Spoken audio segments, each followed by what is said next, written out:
Hey, have you ever thought about why we don't just learn from books, but also from our environment, friends, and everyday experience?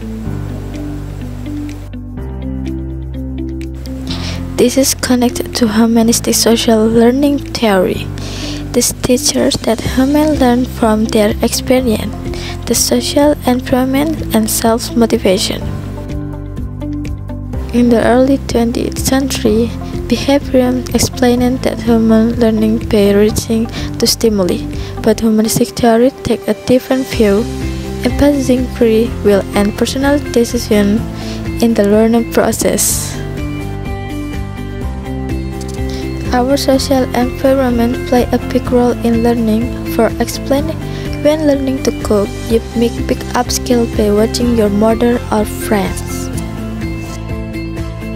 Self-efficacy, or believing in your ability to succeed, is essential.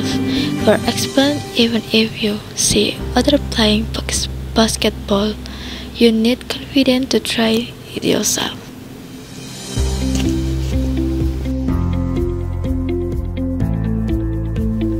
Maslow's hierarchy of needs suggests that after meeting our basic needs, like food and safety, we can focus on growth and effectual reach self-actualization using our full potential.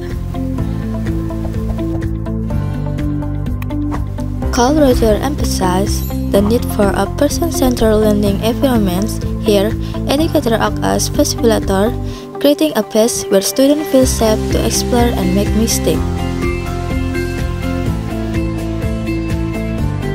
Intrinsic motivation is key.